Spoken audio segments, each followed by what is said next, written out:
पाठ राखीन या मालिकेचा आजचा भाग हा खूपच जबरदस्त असा झालेला आहे. इथे आता आपण पाहणार आहोत की मालिकेच्या सुरुवातीलाच आलोक हा खूपच चिडलेला असतो आणि तो एकदमच सबनीसवर आक्रमक झालेला असतो. आलोकला सबनीचा खूपच राग आलेला असतो आणि आलोक इकडे आता सबनीसला खूपच बेदम मारहाण करत असतो आणि ती मारहाण करता करता आलोक इकडे सबनीसला बोलत असतो की तू गोरगरिबांचे या नोकराचाकरांचे पैसे खातोस आणि माझ्या घरातल्या महागड्या वस्तू तू विकतोस, हे मला चांगलंच माहीत आहे. हा जो कलर आहे, पाणी आहे, या सगळ्यांना आता हा सबनीसने केलेला एक एक पापाची उपमा देताना आपल्याला आलोक आता इथे दिसणार आहे. आणि आलोक म्हणत असतो की तू घाण आहेस, आमच्या घराला लागलेली तू घाण आहेस आणि तू या घाणीतच राहणार. आणि आलोक रागाच्या भरात ते रंगाचं पाणी इकडे सबनीसच्या अंगावर ओततो आणि आलोक इकडे बोलत असतो की ह्या घाणीच्या अंगावर घाणच ओतलेली कधी पण चांगली आहे. आणि बाहेर इकडे पत्रकार आलेले असतात आणि त्यांना सूर्यवंशी मॅडम या त्यांचा इंटरव्ह्यू देत असतात. सूर्यवंशी मॅडम इकडे खूपच आलोकचं भूषण सांगत असतात आणि तितक्यात आतमधून मारहाणीचा आवाज येतो आणि इकडे आता या मॅडम सूर्यवंशी मॅडम घरामध्ये पळत जातात आणि तिथे त्यांचे बॉडीगार्ड असतात, ते त्या सगळ्या पत्रकारांना अडवतात आणि पत्रकार बाहेर थांबतात. मॅडम आत जातात तर पाहतात तर काय, इकडे आलोक हा सबनीसला बेदम मारहाण करत असतो.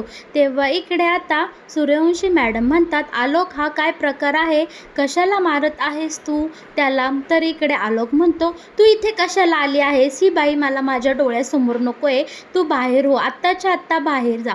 तेव्हा इकडे सूर्यवंशी मॅडम म्हणतात, अरे आलोक बाळा, मी तुझी आई आहे आणि तू आईसोबत असं का बोलत आहे बाळा, अरे तू शांत हो. इकडे आता आलोक अजिबात त्याच्या आईचा ऐकताना पाहत दिसत नाही आणि तो म्हणत असतो की तू आत्ताच्या आता माझ्या रूमच्या बाहेर निघ. तेव्हा इकडे आता आलोकच्या चुलतीची एंट्री झालेली आहे. आलोकची चुलती श्रीकृष्णाला गारणं घालत असते की माझ्या आलोक बाळाला लवकरात लवकर बरं करा, किती दिवस झाले त्याच्या वाट्याचं भोग आता संपू द्या आणि लवकर माझा आलोक बरा होऊ द्या. तितक्यात तिलाही तिथे आता आवाज येतो घरामध्ये काहीतरी मारहाण झाल्याचा. तेव्हा ती सुद्धा देवबाप्पा समोरून धावत पळत आता बाहेर येते आणि आलोकच्या खोलीमध्ये जाते आणि ती एकदम इकडे सूर्यवंशी मॅडमला म्हणते की जाऊबाई, तुम्ही नक्की काय झालं. आणि इकडे ती आलोकला बोलत असते, आलोक बाळा शांत हो, अजिबात राग करून घेऊ नको. आणि आलोकला ती आता आलोकची काकी मस्तपैकी त्याला त्याची जी काही गोळी चालू आहे ती खायला देते आणि आलोकला बेडवर बसवते आणि आलोकला शांत करते आणि ती बोलते की वहिनी, तुम्ही जाऊबाई, तुम्ही आता बाहेर व्हा. आणि इकडे आता सूर्यवंशी मॅडम रागातच त्या सबनीसकडे पाहत असतात आणि तितक्यात बाहेरून आवाज येतो की मॅडम, गुरुजी आले आहेत. आता बाहेर गुरुजींची एंट्री झालेली आहे आणि सूर्यवंशी मॅडम गुरुजींना म्हणत आहे, 25 वर्ष झाले की मी इतका दवाखाना केला आहे, सगळं काही करते आहे, पण आलोकला कशातच फरक पडत नाही. नक्की माझ्या आलोकला काय झालं आहे, इतके दवाखाने बदलले, गोळ्या औषधं बदलले, पण माझ्या आलोकला कशाचाही फरक पडलेला नाही. तेव्हा आता इकडे गुरुजी म्हणतात की आलोकला आता एकच उपाय आहे की तुम्ही त्याचं लग्न लावून द्या. गुरुजी बोलतात, लग्नानंतर नक्कीच आलोकचा भाग्योदय होणार आहे आणि आलोकच्या तब्येतीत नक्कीच सुधारणा होणार आहे. तर इकडे आता सूर्यवंशी मॅडम म्हणतात, मग गुरुजी, आलोकसोबत एकाही मुलीची पत्रिका का जुळत नाही, नक्की काय योग आहे, सांगा लवकर मला. असे एकदम इकडे आता सूर्यवंशी मॅडम गुरुजींच्या अंगावर धावतात आणि गुरुजी इकडे गडबडतात आणि त्यांच्या पिशवीतल्या या भाग्याची आणि प्राचूचे दोन्हीही पत्रिका खाली पडतात आणि इकडे सूर्यवंशी मॅडम त्या दोन्हीही पत्रिकेकडे पाहतात आणि दोन्हीही मुलींचे फोटो त्या टक लावून पाहत असतात, एकदा भाग्याचा आणि एकदा इकडे आपल्या प्राजूचा. तर घरामध्ये आता इकडे आजीही भाग्याचं खूपच कौतुक करत असते आणि तिला एकदम पंचारतीने ओवाळत असते आणि बोलत असते की माझ्या मुलीने खूपच चांगलं नशीब काढलं आहे, माझ्या नातीचं असंच छान होऊ दे. तेव्हा इकडे आता भाग्य बोलते की आजी, आज तर माझा वाढदिवससुद्धा नाही आणि तू माझी कशाला बरं दृष्ट काढते आणि मला ओवाळते. तर इकडे आजी बोलती, अगं तू कॉलेजमध्ये चांगले मार्क्स मिळवले ना, म्हणून मी तुला ओवाळते. तर आपली इकडे भाबडी भाग्य बोलते, मग तर ना प्राजक्ताची तर इथं मिरवणूकच काढली पाहिजे, कारण ती अख्ख्या कॉलेजमध्ये फर्स्ट आली आहे. पण इकडे आता आजी बोलते की चांगल्या प्रसंगी वाईटाचं नाव अजिबात घ्यायचं नाही, अवदसेचं नाव घेऊ नकोस. तेव्हा भाग्याला इकडे खूप राग येतो आणि प्राजक्ताला मात्र वाईट वाटतं आणि तृप्तीला सुद्धा थोडंसं इथे वाईट वाटलेलं असतं. पण आजी म्हणते असो, तिने कॉलेजमध्ये नंबर काढला तर काढू दे, पण तू आता इकडे दुसरा नंबर नक्कीच काढ. आजी बोलते की माझ्या भाग्याचंच लग्न आधी होईल आणि मग काय इकडे भाग्य तर खूपच लाजलेले असते आणि भाग्य हसते, म्हणून इकडे प्राजक्ता ही भाग्यासाठी खूपच खुश असते. पण इकडे तृप्ती मात्र इकडे आता जाते प्राजक्तापाशी आणि प्राजक्ताचं कान भरते की अगं तुझ्याकडे एवढं सौंदर्य आहे, पण त्याचा काय उपयोग, तुझं नशीब ना एकदम फाटकंच आहे आणि अवलक्षणीच आहे. तुझ्या या सौंदर्याचा कधी उपयोग होईल लग्न झालं ना तुझंसुद्धा नक्कीच चांगलं होईल आणि तुलासुद्धा चांगलाच राजकुमार मिळेल. नाहीतर तुझं असं व्हायचं, दैवत येतं आणि कर्म नेतं. इथे कधी राजाचा रंक होईल आणि रंकाचा राव होईल हे सांगताच येत नाही. म्हणजे इकडे भाग्या आपल्या प्राजक्ताला मन दुखवेल असंच बोलते आणि पुन्हा फुंकरसुद्धा घालत असते. इकडे आता सूर्यवंशी मॅडम खाली पडलेल्या पत्रिकेतला प्राजक्ताचा फोटो उचलतात आणि म्हणतात की गुरुजी, ही मुलगी कोण आहे, केवढी सुंदर आहे ही मुलगी, मला पसंत झाली आहे आणि आजवर तुम्ही या मुलीचा मला फोटो का दाखवला नाही बरं. तेव्हा इकडे आता गुरुजी म्हणतात की आजच या पत्रिका माझ्याकडे आल्या आहेत आणि मग इकडे आता सूर्यवंशी मॅडम म्हणतात ही मुलगी मला अत्यंत आवडलेली आहे, या मुलीची पत्रिका आलोकसोबत जुळवून पहा, मग हीच होईल माझ्या आलोकची बायको. तेव्हा इकडे गुरुजी बोलतात की ही मुलगी आपल्या वैद्यबुवांची मुलगी आहे, म्हणजे भाची आहे आणि ही वैद्यबुवांच्या बहिणीची मुलगी आहे आणि ती त्यांच्याकडेच लहानपणापासून राहिलेली आहे. परिस्थिती त्यांची थोडी बेताची आहे, पण खूप मानी लोक आहेत. तर सूर्यवंशी मॅडम म्हणतात मानी लोक आहे म्हणजे इथे आपले सूर्यवंशी घराणं काय कमी आहे का, आणि इथे कोणत्याही मुलगी लग्न करून आली तिला काहीच कमी पडणार नाही. आपलं नाव गाव काय आहे हे माहीत नाही का त्या वैद्यबुवांना, ते कशासाठी नकार देतील आपल्या आलोकला. तेव्हा इथे गुरुजी म्हणतात अहो तसं नाही, फक्त मी बोललो. आणि इकडे आता सूर्यवंशी मॅडम म्हणतात की या मुलीचं नाव काय आहे, पण गुरुजी मात्र इथे नाव सांगायला थोडीच असं काचकूच करत असतात. पण सूर्यवंशी मॅडम या गुरुजींच्या हातातली पत्रिका ओढून घेतात आणि नाव वाचतात की प्राजक्ता प्रधान. वा, छान नाव आहे आणि या मुलीची माझ्या आलोकची पत्रिका जुळली तर हीच होईल माझ्या आलोकची बायको, सहू प्राजक्ता आलोक सूर्यवंशी. तेव्हा इकडे गुरुजी म्हणतात की मॅडम या दुसऱ्या मुलीची सुद्धा पत्रिका मी आलोक सरांसोबतच्या पत्रिकेसोबत जुळवून पाहतो, म्हणजे आपण लग्न करायला मोकळे. तेव्हा इकडे आता सूर्यवंशी मॅडम म्हणतात त्या मुलीची अजिबात पत्रिका जुळवायची नाही, त्या मुलीला ना रंग ना रूप, मला हीच मुलगी आवडलेली आहे आणि या प्राजक्ताचीच पत्रिका माझ्या आलोकच्या पत्रिकेसोबत जुळवा आणि एकदा का पत्रिका जुळली की मी हे लग्न लावून द्यायला मोकळी आणि ही एकदा का आपल्या या घरामध्ये लग्न करून आली की माझा आलोक बरा होईल, कारण मोठ्या गुरुजींनी तसं भाकीतच केलं आहे आणि माझा आलोक एकदा की बरा झाला मग तोच या सूर्यवंशी घराण्याचा डोलारा आणि या सूर्यवंशी इंडस्ट्रीजचा संपूर्ण कार्यभार त्याच्या हातात घेईल आणि मग काय मी या सगळ्यातून मोकळी होईल, एकदाचा माझा आलोक बरा होईल. ही मुलगी मला खूपच आवडली आहे गुरुजी, लवकरात लवकर या मुलीची पत्रिका आलोकसोबत जुळवा आणि यांच्या घराण्यासोबत आपल्या घराचं सगळं काही बोलून घ्या आणि आलोक आणि या प्राजक्ताचं लग्न ठरवून टाका. तर इकडे गुरुजीही हो म्हणतात आणि आता गुरुजी तिथून निघून जातात. आता सुंदर दिवसाची सुंदर सकाळ उजळलेली असते बरं का, आणि इकडे आता प्राजक्ता घरामध्ये खूप छान तयार होत असते, छान लिपस्टिक लावते, मेकअप लावते आणि आरशात पाहून स्वतःचा सुंदर असा मेकअप करत असते. दुसरीकडे इकडे आलोकसुद्धा सकाळ सकाळ तयार होत असतो, पण इकडे आता आलोक जेव्हा शर्ट घालतो तेव्हा त्याच्या लक्षात येतं की त्याच्या शर्टचं बटन तुटलं आहे आणि प्राजू मात्र छान मेकअप करतच असते. इकडे सुंदर असा मेकअप आता प्राजक्ताचाही झालेला असतो आणि इकडे आलोकच्या घरी आलोक विचारत असतो की विश्वास माझ्या शर्टचं बटन कुठं आहे? आणि इकडे विश्वास खूप घाबरलेला असतो. दुसरीकडे आपली भाग्या मात्र इकडे आता प्राजक्ताची छानच अशी खिचकी घेणार असते आणि फिरकी घेत घेत ते आता प्राजक्ताला खूप सारे प्रश्न विचारणार असते. पण विश्वास इकडे आता खूपच घाबरलेला असतो, कारण त्याच्या हातनं इकडे आता आलोक सरांच्या शर्टचं बटन तुटलेलं असतं. तर दुसरीकडे प्राजक्ता बोलत असते की भाग्या काय चाललंय तुझं? तेव्हा आता इकडे प्राजू म्हणते, कोण भाग्या? कुठली भाग्या? आणि इकडे विश्वासवर खूपच असा आलोक चिडलेला असतो आणि विश्वास बोलत असतो की सर मला माफ करा. तर इकडे आलोक बोलतो, तू खूप मोठी माती खाल्ली आहे. भाग्या बोलती की मी आज तुझा इंटरव्ह्यू घेणार आहे, कारण तू सूर्यवंशींच्या घरी इंटरव्ह्यूसाठी जाणार आहे, बरोबर ना? तेव्हा इकडे प्राजू अशी लाजत असते आणि इकडे विश्वास इस्त्री करत असतो. तेव्हा त्याच्या हातून इकडे आता आलोकच्या शर्टचं बटन तुटलेलं असतं.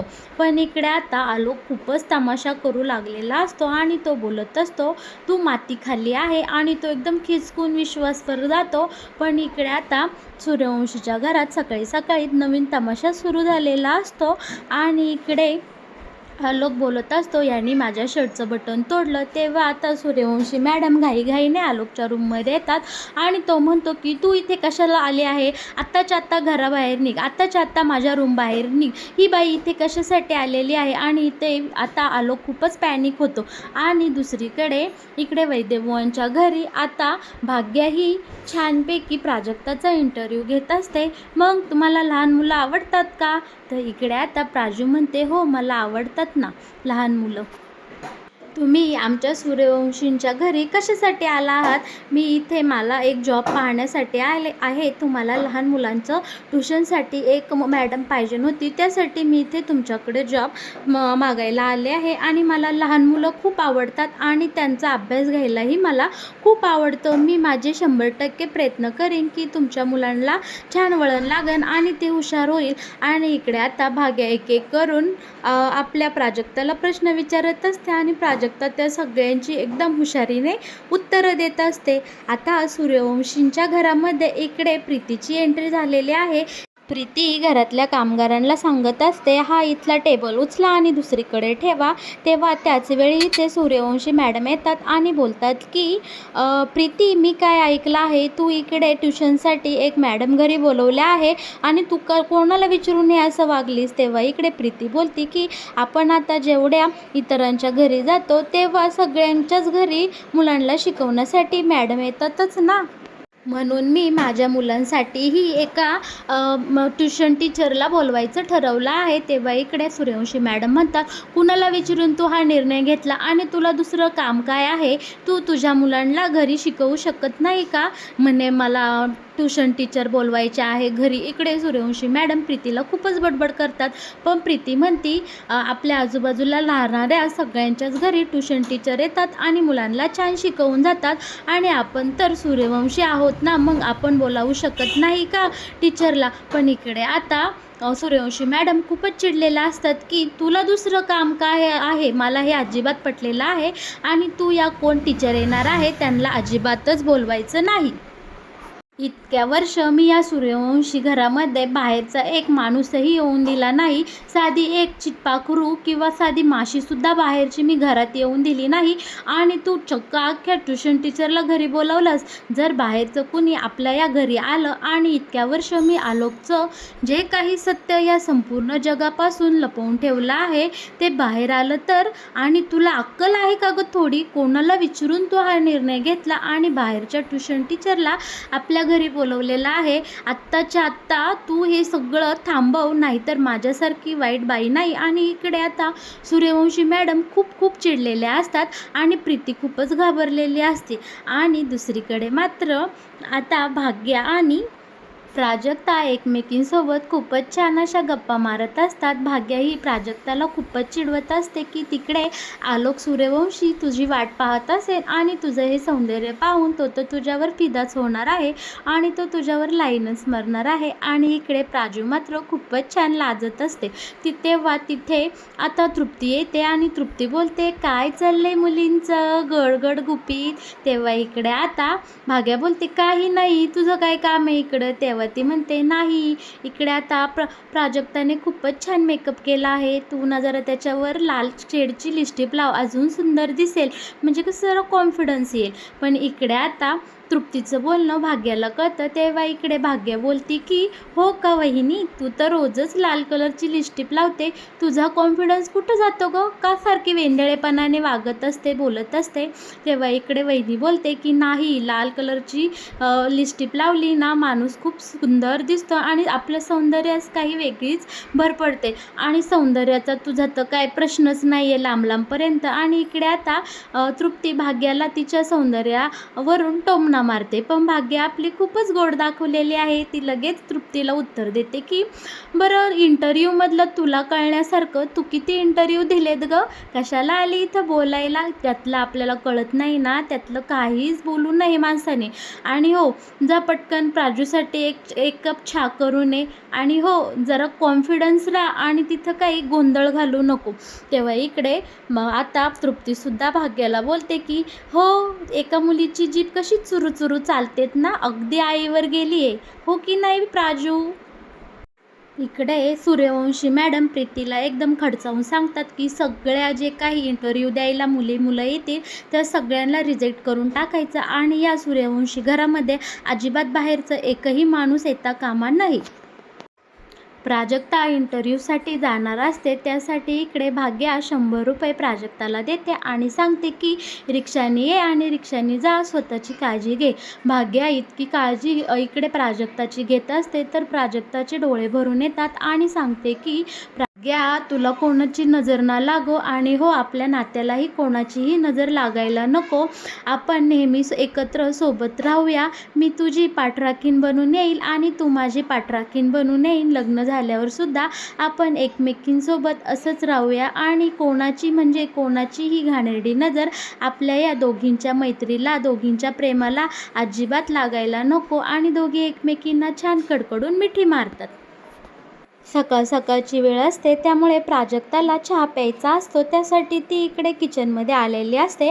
आणि आजी मात्र इकडे तिच्या लेकीचं घाणेरडं असं कान भरत असते, बोलत असते की ही बॅग किती दिवस तू सांभाळणार आहे, आता मोठी झाली आहे, नोकरीला जाते, तर चांगल्या पगाराची नोकरी शोधायला सांग, म्हणजे जरा घराला हातभार लागेल, नको त्याला कशाला पाहिजे ती ही बॅग, आणि कवर तू तिला सांभाळणार आहे. पण इकडे चारू मात्र हे सगळं झापड्यागतच ऐकत असते. आज म्हातारीला काहीही न बोलता ती फक्त म्हातारीची कटकट कटकट ऐकत असते. आणि इकडे प्राजक्ता म्हणते की मामी, मी आजपासून नोकरीला जाणार आहे, इंटरव्ह्यू द्यायला जाणार आहे, मला चहा प्यायचा आहे, मी चहा करू का सगळ्यांसाठी. तर इकडे म्हातारी बोलते की तुझ्या बापाच्या घरून म्हशी आणल्या आहे का, इथे आली सकाळच्या बरी तोंड काढीत दुधाचा चहा प्यायला, अजिबात तुला चहा मिळणार नाही, फुकटचं गिळायचं तर किती गिळायचं, किती दुसऱ्यांचं फुकटचं ओरबडायचं. आणि प्राजूला आता इकडे रडू येतं. तितक्यात एक मुलगा येतो आणि म्हणतो की वैद्यबुवांनी प्राजक्ता ताई तुम्हाला बोलवलं आहे, आणि प्राजक्ता बाहेर जाणार. तोच इकडे आता म्हातारी चारूचं कान भरत असते की हिच्या आईबापांनी हिला इथं टाकली आहे आणि ही फुकटचं गिळायला इथे बसलीच आहे, अवदसा कुठली, कशाला हिला एवढं सुंदर रूप दिलं काय माहिती देवानी. देव पण ना नको त्याला कायचं सौंदर्य देतो आणि पाहिजे त्याला काहीच देत नाही, आणि स्वतःचं सौंदर्य ही तिकडे दवाखान्यात जाऊन मुक्कारच लोकांसमोर मिरवत असते आणि मोठा नाटक करत असते. आणि चारू सगळं काही झापड्यागतच ऐकत असते, आणि प्राजूला खूप वाईट वाटतं आणि ती बाहेर जाऊन ढसाढसा रडते. प्राजक्ता बोलते की मी एकदा चांगल्या पगाराची नोकरी केली, चांगले पैसे कमवले, तरच मामी माझ्यासोबत व्यवस्थित वागेल, प्रेमाने वागेल, आणि माझ्या मामाने आजवर माझ्यावर जे काही उपकार केले आहेत त्याची सगळी फेड तर मला करता येणार नाही, पण या काही पैशाने मामाला हातभार लागल्यामुळे मला तेवढंच समाधान होईल की मी त्याची मदत केली आहे. आता डोळे पुसत प्राजक्ता मामाच्या भेटीला जाते, आणि मामाचा आशीर्वाद घेऊन ती आता इंटरव्ह्यूसाठी सूर्यवंशींच्या घरी जाणार आहे. तर मग प्रेक्षकांनो, कसा वाटला तुम्हाला आजचा हा पाठराखींचा भाग. आणि हो, हा भाग जर तुम्हाला आवडला असेल आणि येणारे सगळेच या मालिकेचे भाग तुम्हाला पाहिजे असतील तर नक्कीच आपल्या चॅनलला सबस्क्राईब करा, आणि हो, या व्हिडिओला लाईक करायला अजिबात विसरू नका.